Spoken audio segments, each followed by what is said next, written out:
अस्सलाम वालेकुम वरहमतुल्लाहि वबरकातुहू। दोस्तों, आउं आहियां अली हसन अब्बासी। किताब आहे असी लोचूं लोह में, जेल डायरी, लेखक रशीद भट्टी। छापो पहिरियों, छापे जो साल 2014 ईस्वी। छपाईंदड़ माय पब्लिकेशन सखर सिंध। किस्त ॾहीं आचर 8 अगस्त 1971 ईस्वी। अॼु जेल में मेला हुया।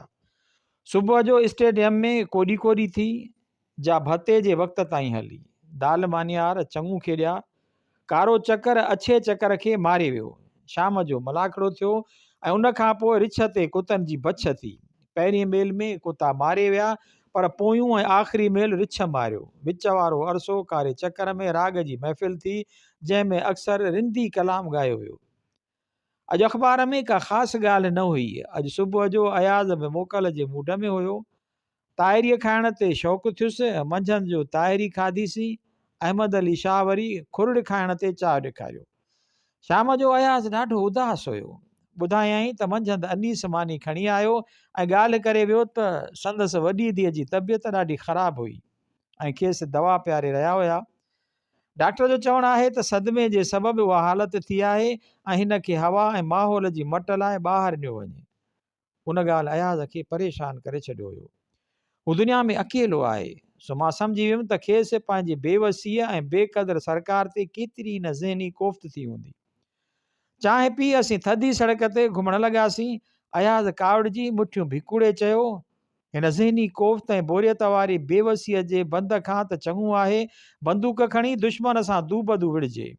तूं ऐं ॿिया दोस्त सच चवंदा हुयव त ग़ैर तशद्दुद वारी पॉलिसी वारी जंग तवील ऐं सब्र आज़मा आहे। थोरे पंध ऐं तकिड़े फ़ैसिले वारे तशद्दुद वारी जंग खां सवाइ असांजो चारो न थींदो। मां अञा बि हुनजो क़ाइल आहियां। मूं चयुसि, हीअ जंग त स्लो पॉइज़निंग वारी कार आहे। दुश्मन असांखे ॻुझा धकाणी रहियो आहे ऐं असां हुनखे जेको अॻु में सो उन जी मात आहे। अलाए जे हुन अमल में केतिरो वक़्तु लॻे। मां जो चवंदो हुयुसि त मंज़िलगाह हिकर वरी थिए त हक़ ई चवंदो हुउसि न, हिकु फ़ैसिलो त थींदो न, या दुश्मन असांखे गोली हणी मारींदो या असां हुनखे मारींदासीं। मां त चवां थो त उहो मौत बि न अज़ियत ऐं कोफ़्त खां सवलो ऐं आसान आहे। असांखां वधीक ख़ुशनसीब छापा मार हुरियत पसंदि ऐं क़ौम परस्त आहिनि।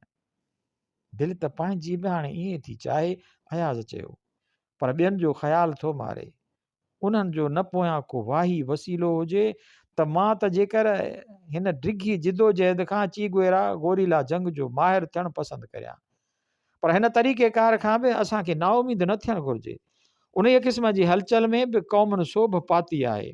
हिंदुस्तान वारे आज़ादीअ जी हलचल में अहंसाई कारआमद थी। उन में बि अॻुवाणनि ते उहे सब्र आज़मा ऐं बेवसीअ वारियूं घड़ियूं आयूं। नेहरू जॾहिं हिक भेरे जेल में हुयो त पोयां संदसि ज़ाल कुमला मरणे थी वई ऐं सचपच हुन जी रिहाईअ खां पोइ जल्द ई मरी वई। हिन सां बि अहिड़ी हालत ई हूंदी जहाज मुंहिंजी आहे। डिस्कवरी ऑफ इंडिया में त पढ़ियो हूंदई त हू जॾहिं कमला नेहरूअ जी घरवारीअ जी रख खणी मोटे थो त छा त जज़्बाती इज़हार करे थो। उन्हनि बि त सोभ पाती न। उन्हनि जे क़ुर्बानीयुनि जे सफल थियण लाइ ॿ अवामिल ॿिया बि हुया। हिकु त संदन मदे मुखालिफ़ अंग्रेज़ जमहूरियत पसंदि हुयो ऐं जंहिं हद ताईं बुनियादी इंसानी हक़नि जो मञीदड़ बि पर ऐं कंहिं हद ताईं बुनियादी इंसानी हक़नि जो मञीदड़ बि पर हिते तूं छा ॾिसीं थो, पंहिंजे मुक़ाबिल खे अंग्रेज़ सां भेट त राहत ॾींहं जो फ़र्क़ु नज़र ईंदो ई। ॿियो कारण उहो हुयो त हिननि जे पोयां सॼो हिंदुस्तान हिकु थी बीठो हुयो। असां बि त काफ़ी सुजाॻी आंदी आहे। शागिर्द तबिको बिल्कुलु बेदार थी चुको आहे, अयाज़ चयो। पोइ मुंहिंजे जवाब खां अॻु ई पाण चयईं, हा पर उहो त कुझु बि न आहे। सचपच असां सिंधी दानिश्वरनि 20 सालनि जे ज़हनी निचोड़ खां रुॻो शागिर्दनि खे फुलेलीअ ते लठियुनि खाइण, कुझु अरसे लाइ जेलनि में वञण लाइ तयारु करे क़ौमी आज़ादीअ लाइ राह पूरीअ रीति हमवार न कई आहे। विचोलो तबिको मज़दूर ऐं हारी अञा ताईं सुतल आहिनि। शागिर्द जो जेल में वञणु ईअं आहे जीअं ॼणो का एक्सकर्शन करे आया। ज़िंदगीअ जे ज़िमेदारियुनि संभालण खां पोइ जेल वञण ई सही आज़माइश आहे ऐं माण्हूअ खे पचाए पको करे थो। असांजे शागिर्दनि मां सवाइ हिकु ॿिनि जे सभु ज़िंदगीअ जे ज़िमेवारियुनि संभालण ऐं रोज़गार सां लॻण खां पोइ मैदान मां ईअं ई गुम थी वञनि था ॼण हुया ई कीन। वाकई असांजो या हिकु ॿिनि दोस्तनि जो पंहिंजनि ॿारनि बचनि जे जोखे ते आज़ादीअ लाइ सब्र आज़मा क़ुर्बानी ॾियणु कुझु न कंदी जेसीं सॼी सिंध हुन लाइ तयारु न थिए। न त तो वारो तरीक़ो हुन खां बहितर आहे। मां त मुंड हुई उहो मथो हणंदो हुयुमि। सिंध में अहिड़ा हुया घणा 100 ॼणा न दहशत पसंद हलचल लाइ तयारु थियनि न हीअं लोयूं ऐं लताड़ियूं हा न त या हटड़ी मां हट थिए हा या हटड़ी बि चट हुजे हा। ज़िंदगी हूअं बि त जुआ जो वारो आहे न। तूं किकीअ जी बीमारीअ ते सब्र छॾे चुको आहीं, तूं हक़ भॼन आहीं।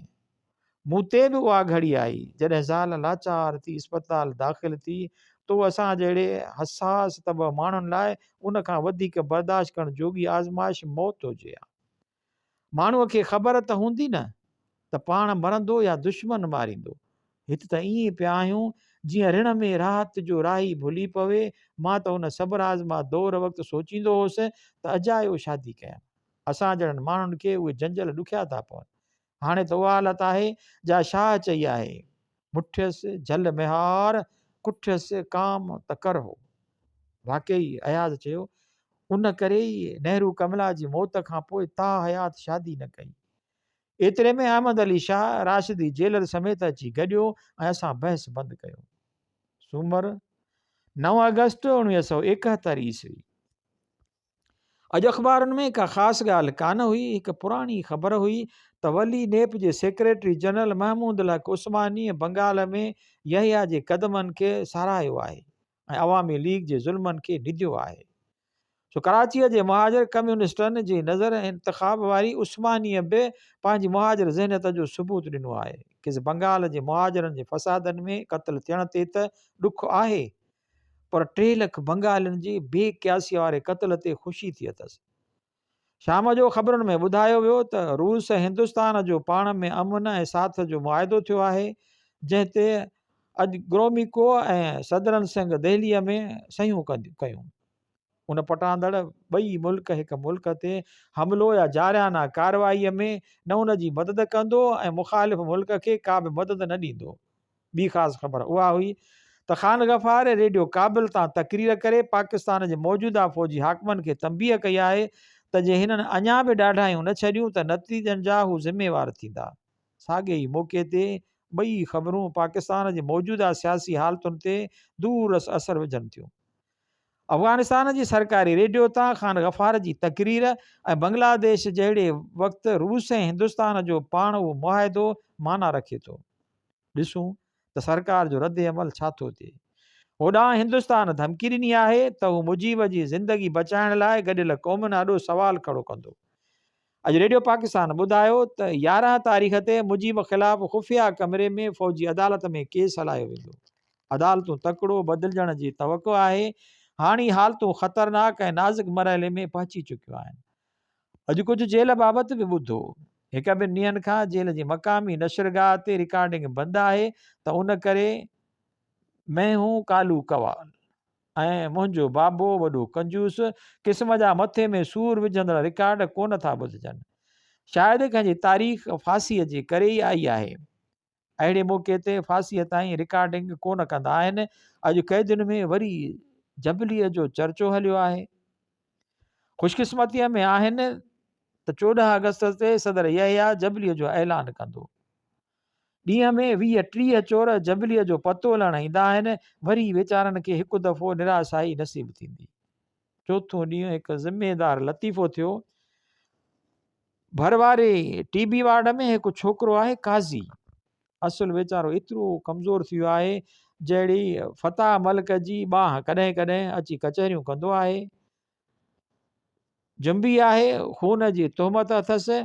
मुंहिंजी आदत आहे त सिज जो मॉर्निंग वारो वॉक करे मोटंदे बाग़ मां राबेल ऐं गुलाब जा गुल पटियो ईंदो आहियां ऐं हिकु ख़ाली शीशे में विझी गुलदस्तो ठाहे रखंदो आहियां।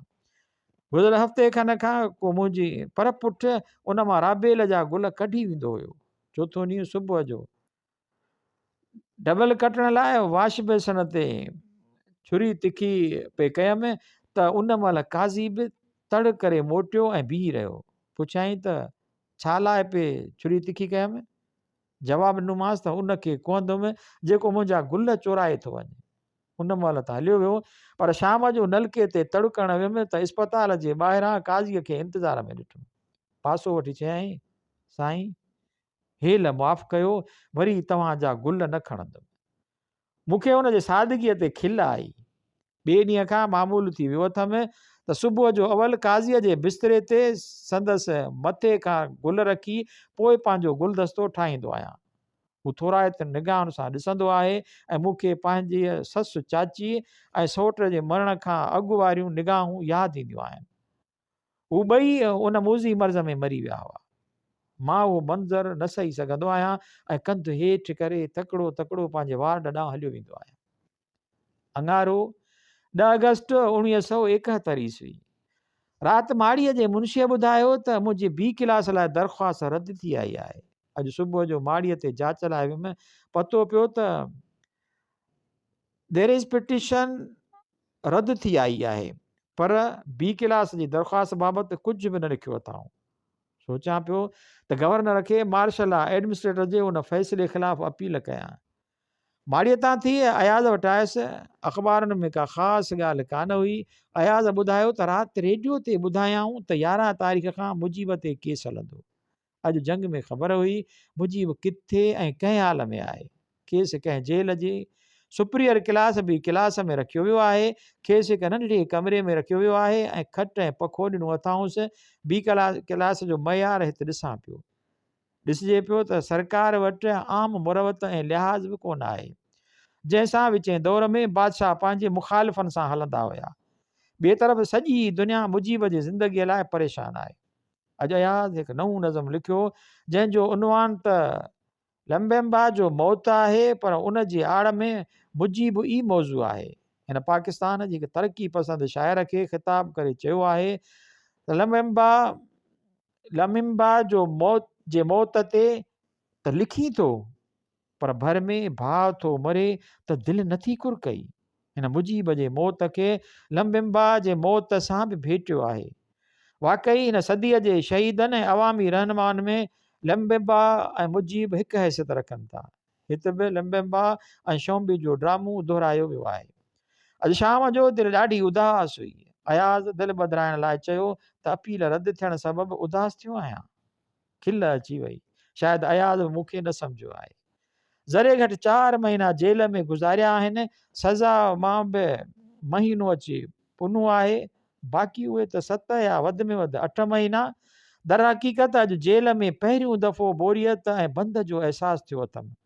बोरियत त हिननि हालतुनि में ॿाहिरि बि थिए हा, पर कंहिं झटि अरसे लाइ दुनिया जे मुसरतनि औरत ऐं शराब जो सहारो वठी पाण विसारे छॾिजे हा। घर बि के ॾींहं सांद अंदरि वेठो हूंदो आहियां ऐं ॿाहिरि न निकिरंदो आहियां, पर उहो अहसासु त कोन हूंदो अथमि, न त हितां ॿाहिरि निकिरी नथो सघां। अॼु पहिरियों दफ़ो उन्हनि ॿिन्हिनि शयुनि जो अहसासु जेल में शौक़ सां महसूसु थियो।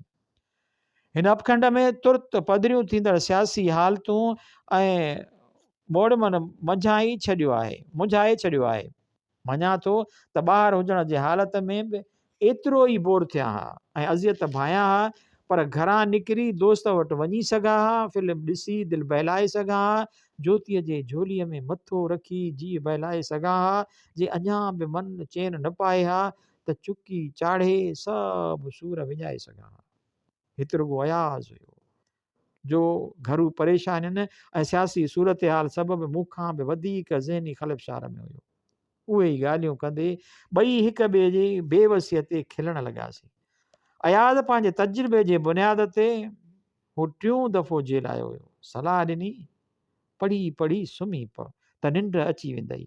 जे अञा बि सुकून न अचई त कंहिं प्रिय प्यार वारे जो तसवुरु आणे सुम्ह त सुकून वारी निंड ईंदई। बाक़ी उहो जेको निंड आणींदड़ गोरियुनि ते हिरियो आई ठीकु न आहे। अयाज़, मूं जवाबु ॾिनुसि, मूंखे आथत ॾियण लाइ हक़ीक़त खां छो थो मुंहुं मोड़ी? तूं ई चयो त पढ़ी पढ़ी ऐं झुरी झुरी बि केतिरो वक़्तु गुज़ारे सघिबो। उहो त तॾहिं मुमकिन आहे जॾहिं ज़िंदगीअ खां नातो टोड़े मंतकी या सूफ़ी थियूं। मिठा, जेल में ॿियो करे बि छा था सघूं? अयाज़ चयो, तूं ई खणी ॿुधाए। मां त सुभाणे खां वठी न अख़बारूं पढ़ंदुसि न रेडियो ॿुधंदुसि। मूं चयो, अजायो था जेल में बि पंहिंजो सीनो साड़ियूं। उहो मुमकिन आहे? अयाज़ ज़ोर सां चयो, तूं चईं थो पर करे न सघंदे। तूं उन शइ खां कीअं पाण परे रखी सघंदे जंहिंसां गुज़िरियल 15 सालनि खां नातो निभायूं थो अची, जंहिं लाइ ॾींहुं राति सोचीं थो ऐं जंहिं लाइ हीउ सभु कुझु सहीं थो। सियासत असांजे ज़िंदगीअ जो अटूट अंग थी चुकी आहे। कुझु देरि सोचे मूं हूं कई। सच थो चई बोरियत मिटाइण लाइ अयाज़ सां संदसि उन ज़माने जूं ॻाल्हियूं चोरियूं जॾहिं हू सिंध लाइ न पर कंहिंजे गलनि, चपनि, ज़ुल्फ़नि ऐं अखियुनि लाइ लिखंदो हुयो। 7 ताईं इहे ॻाल्हियुनि सां दिलि विंदराए मोटी आयो आहियां। अरबा 11 अगस्त 1971 ईस्वी। अॼु मुजीब ते ख़ासि फ़ौजी अदालत में ॻुझो मुक़दमो हलियो हूंदो। शाम ताईं रेडियो ते का बि ख़बर कोन आई। सॼी दुनिया ऐं ख़ासि करे हिंदुस्तान ऐं बर्तानिया में मुजीब जे हयातीअ लाइ तशवीश ॾेखारी वई आहे। अॼु हिन वक़्त ताईं पढ़ियल सियासी किताबनि ते बहस कयोसीं। चौधरी मोहम्मद अली पंहिंजी किताब ज़हूर पाकिस्तान जे पहिरें बाब में तारीख़ी पस मंज़र में लिखियो आहे त हिंदुस्तान में ॿक़ौमी नज़रियो ऐं पाकिस्तान जी घुर तॾहिं जनमु वरितो जॾहिं हिंदुस्तानी ज़ुबान उर्दूअ लाइ बनारस यूनिवर्सिटी देवनागरी लपी अख़्तियार कई। छो जो उर्दू ज़ुबान ख़तरे में पइजी वई। सभिनी किताबनि जो तापतर्ज उहो ई पे निकितो त उहा सॼी मुनाफ़रत यूपीअ जे उर्दू परस्त ऐं हिंदी परस्त अनासर जी हुई, जन जो साथ पंजाब जे मफ़ाद परस्त जागीरदार ऐं गुजरात जे वाणीअ पे ॾिनो। सरदार पटेल जी इंतिहा पसंद रवैये गांधीअ जे हर तहरीक खे धर्मी रंग ॾियण ते कांग्रेस जहिड़े सेक्युलर ऐं क़ौम परस्त तहरीक खे हिंदू हलचल में मटाए छॾियो। सभु बर्क मुस्लिम लीगी अॻुवाण जहिड़ोकि जिना, चौधरी ख़लीक ज़मान ऐं ॿिया उन्हनि हिंदुनि जी रवश करे ई कांग्रेस छॾे आया। हिंदुस्तान जी आज़ादी विरहाङे खां सवाइ नामुमकिन थी पई। न त विरहाङे वारियूं तजवीज़ूं क्रेप्स मिशन ऐं कैबिनेट मिशन तहत आज़ादी मिले हा त एॾा खून ख़राबा न थियनि हा। पर हाणे सोचूं था चङो थियो जो ईअं न थियो। न त ॿी हालत में हिन अपखंड में क़ौम परस्तीअ जूं तहरीकूं हली न सघनि हा ऐं सॼो अरसो मज़हबी छिकताण में गुज़रे हा। विरहाङे सां आज़ादी मिलण करे ई नंढनि सूबनि खे अहसासु थियो त असांखे मज़हब ऐं धर्म जे आड़ में फुरियो लुटियो थो वञे। साॻी हालत हिंदुस्तान में हिंदीअ जी ज़ोरी अमण ॿियनि सूबनि में पैदा कई आहे। उहे हालतूं अॻिते हली ॿिन्ही मुल्कनि या सभिनी देशनि मां मज़हबी जुनून या धर्मी करटपणूं कटे फिटी कंदियूं ऐं मज़हब सियासी ज़िंदगीअ में दख़ल अंदाज़ न थींदो ऐं उहो ई मज़हबी मुनाफ़रत खे ख़तमु करण जो वाहिद वसीलो थींदो। अॼु शाम जो गवर्नर ऐं मार्शल एडमिनिस्ट्रेटर सिंध ॾांहुं अपील ठाहिणी हुई। सो शाम अयाज़ सां ईअं गुज़ारे मोटी इस्पताल आयुमि त जेल जे मामलनि ते ॻाल्हि शुरू थी। काल्ह खां वठी जेल में गुज़िरियल हंगामनि जे सिलसिले में सूमर खान ख़िलाफ़ु जांच शुरू थी आहे। के शायदि मथसि बीहनि था त के फिरी था वञनि। हाणे जेल जो माहौल घणी आज़ादी सबबि ख़राब थी चुको आहे। पटेल ऐं पहलवान चुप करे विया आहिनि ऐं पापड़ पस्ती ऐं टरड़ा सर खणी रहिया आहिनि। हिकु न ॿिए ॾींहुं को न को झगड़ो आहे ई आहे। मुंहिंजे हूंदे ई हिन महिल ताईं 6 झगड़ा थिया आहिनि जंहिंमें के माण्हू फटिया बि आहिनि। हुन करे शरीफ़ शोधा चाहिनि था त जेल वरी गरम थिए न त थधाइप बेज़ार कयो आहे। अॼु जेल में हिकु नऊं मुहावरो ॿुधुमि। कंहिं वाक़िफ़ चोर पुछो त कंहिंसां पियो रहां त मूं चयसि मुला क़ासिम वारनि जो हांडीवाल आहियां। हिन चयो त हू मुला न पर टिपर मुला हुयो। टिपर मुला छा आहे? मूं पुछियुसि। जेल में 2 मुला थींदा आहिनि। हिन जवाबु ॾिनो, हिकु मुला ॿियो टिपर मुला। मुला उहो आहे जेको जेल खां ॿाहिरि बि मुला हुजे ऐं हिते जारी रही, ऐं टिपर मुला उनखे चइबो आहे जो जेल में अचण ऐं ख़ासि करे अपील करण, रहम जी दरख़्वास्त करण खां पोइ ॾाढ़ी रखी निमाज़ पढ़ण ऐं वज़ीफ़ा कढणु शुरू कंदो आहे। तंहिंजी माना त मुला कासिम बि टीपर मुला आहे। ऐं तॾहिं हिन चयो तव्हांखे न ॿुधायो अथई छा त ॿाहिरि छा हुयो? न, मूं जवाबु ॾिनोसि। मूंखे त ॿुधायो अथई त सङाबंदीअ ते तकरार सबबु खून कयाई। कूड़ो कैसर लुंड। हमराह चयो मां सुञाणांसि, मुंहिंजो ॻोठाई आहे। सॼो ॾींहुं पियो रननि जे कढ नूस नूस कंदो हुयो। घाघ रंडी बाज़ हुयो। नेठि वञी वॾेरे वारी यार खे मिछा ॾियणु शुरू कयाई। रन त हिन ॾे सुरी सुहिणो बि ॾाढो हूंदो हुयो। हाणे खणी ॿकर ॾाढ़ी छॾी अथाई, पर वॾेरे खे सुणक भिणक पइजी वई त 2-3 दफ़ा झलियाई, न मुड़ियो। वॾेरे दड़का ॾियारे मुकसि। उन खां अॻु जो वॾेरो कुझु करे हिन संदसि कमु लाहे विधुसि। कपिड़े जो दुकानु हूंदो हुयुसि। रन 2 दफ़ा कपिड़ो वठणु आई त 3 दफ़े सलामत न मोटंदी हुई। उन शुगल करे ई हिन मास्तरी छॾे कपिड़े जो धंधो कयो। मुला कासिम जी उन ज़िंदगीअ जे इंकिशाफ़ हैरान करे छॾियो। कोशिशि करे वक़्तु ऐं महिल सां खोटींदोसांसि। ख़मीस 12 अगस्त 1971 ईस्वी। अॼु अख़बारुनि में ख़ासि ख़बर कान हुई। परॾेही मुल्कनि मुजीब जे मुक़दमे ऐं हयातीअ जे ख़तरे ते तशवीश जो इज़हार कयो हुयो, जिन में अमेरिका बि शामिल आहे। ओगांड में अहिड़ो इज़हार कयो आहे। हिंद सोवियत मुआहिदे ते भुटे तनक़ीद कंदे चयो आहे त उहो मुआहिदो पाकिस्तान ऐं चीन ख़िलाफ़ु आहे। अॼु बि बंगाल में पाकिस्तान रेडियो चवाणी गोरीलनि 2 अॻुवाणनि खे उन वक़्तु मारियो जॾहिं हूअ आम जलसे खे ख़िताब करण वारा हुया। नालनि मां 2 मुहाजर पे लॻा। सोहो पंहिंजो मुक़दर माणे रहिया आहिनि। बंगाल खां पोइ सिंध में बि हू पंहिंजो उहो हशर ॾिसण लाइ दग ॻोल्हे रहिया आहिनि। पंहिंजनि वॾनि ऐं पंहिंजनि अफ़ालनि जो कीतो लोड़े रहिया आहिनि ऐं उहो ई संदन मुक़दर आहे। जेल में अॼु सुमर ख़ान ख़िलाफ़ु इंक्वायरीअ में चोरनि जा बयान पूरा थिया। केतिरा ई शाहिदीअ में फिरी विया आहिनि ऐं के अॻियनि बयाननि खां फिरी विया आहिनि। अॼु हैदराबाद जेल जो हिकु कैदी हिते आयो आहे।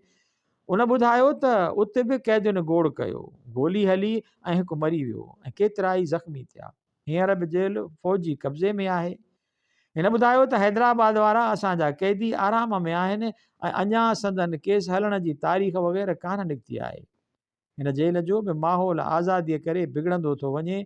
रोज़मर्रा जे झगड़े खां सवाइ 3 ॾींहं त हिकु चोर कमाल करे छॾियो।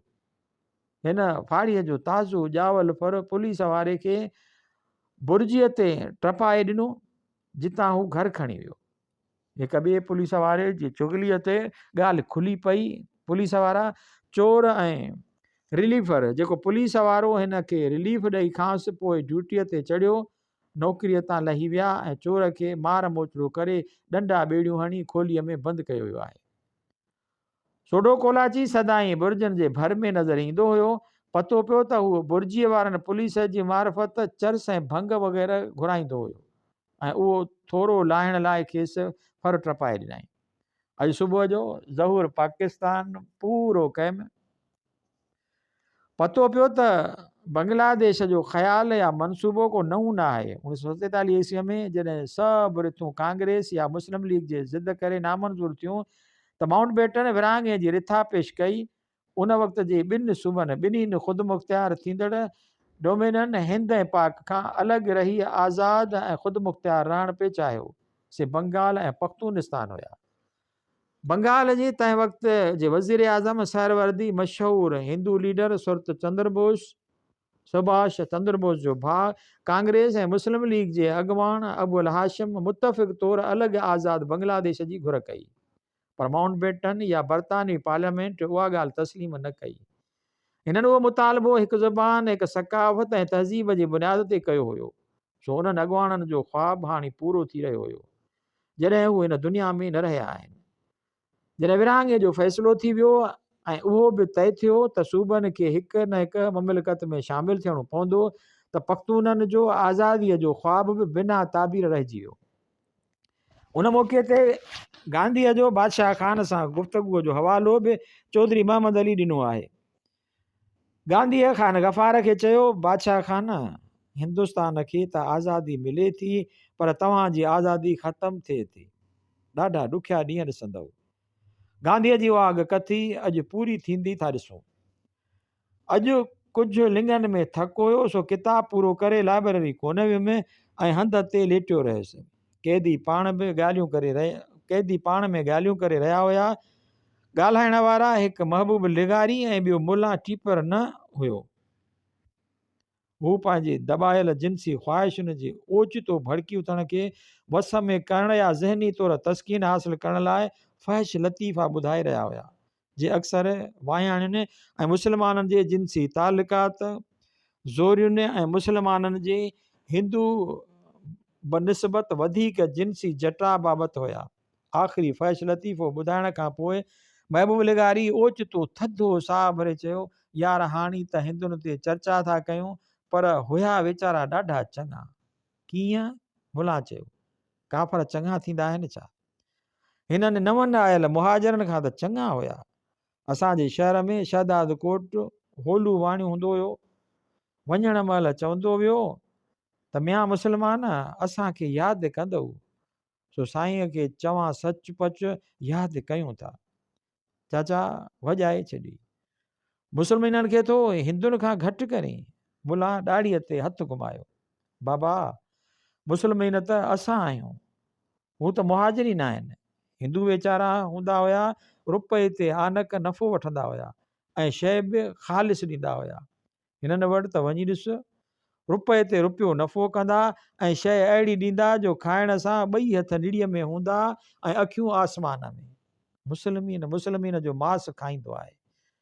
असांजे रसूल अकरम सल्लल्लाहु अलैहि वसल्लम हज़रत मोहम्मद सल्लल्लाहु अलैहि वसल्लम जन जो चवणु आहे त नाजाइज़ नफ़ो हराम खाइण बराबरि आहे ऐं मुस्लमान जो गोश्त खाइण बि हराम आहे।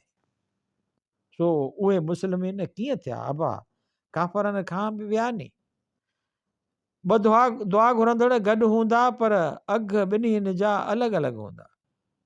हिननि जो धंधो ईअं हलंदो आहे त जेको जाते फाथो कहिड़ा थो सूर पुछी। मुला ॻोठ में वेठो आहे, शहर में अची रही ॾिस त पतो पइजी वञई उन्हनि जी मुस्लमानीअ जो। शाम जो निंड न आई, 3 बजे खनि मानी खाई कुझु लेटियुमि त गोड़ ते जाग थी पिया। मुला कासिम ऐं पुनल नोक झोक करे रहिया हुया। ॿई जांच वारा आहिनि।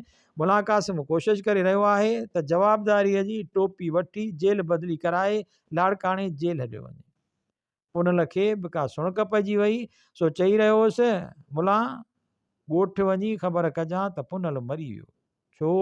कासिम वाइड़ो थी चयो। पोइ मूंखे छो नथो वठी हले? पुनल चयसि, तूं छा हली कंदे? उते तंग थींदे, हिते आराम सां आहे। तूं जेको सो हुते पथर थो टुकी, जो उते वञी आराम कंदे। मां मुला आहियां, उते जल्दी असर रसूख़ करे वेंदुमि, पोइ तोखे बि घुराईंदुमि। तूं सो मुला, बाक़ी असां ॼण कंजर आहियूं। जहिड़ो लाशारी तूं, अहिड़ो मां, जहिड़ो खून तो कयो अहिड़ो मां कयो। बाक़ी जो अहिड़ो बेज़ार थियणो हुयई त वॾेरे सां गॾु हिकु कुआड़ी मूंखे बि वाहे कढी हा। ही सूरत न ॾिसणा पवनि हा। नेठि हुन ॻाल्हि ते ठाह करायोसीं न त मुला कासिम जे वञण खां पोइ महीने अंदरि पुनल खे बि टोपी ॾियाराई लाड़काणे माण्हू। शाम जो अयाज़ वटि वियुमि। अॼु संदसि मुलाक़ात हुई। 6:30 खनि आयो। अॼु विकी ऐं रूही बि मिलण आई हुयसि। तबियत कुझु ठीकु हुयसि, पर संदसि हालत ॾिसी अयाज़ अॼु वधीक मग़मूम थी वियो हुयो। अॼु आउं बि ॾाढो मुंझियल हुयुसि। सुबुह ते बदर चई हुयो त सूमर या अंगारे ते मास्तर मिलणु अचिणो हुयो ऐं घुर्बर सामान खणी अचिणो हुयो, पर न हू आयो ऐं न सामान मिलियो। सो पोइना जी गणती थी पई त ख़ुदा घर ॾे ख़ैरु कयो हुजे।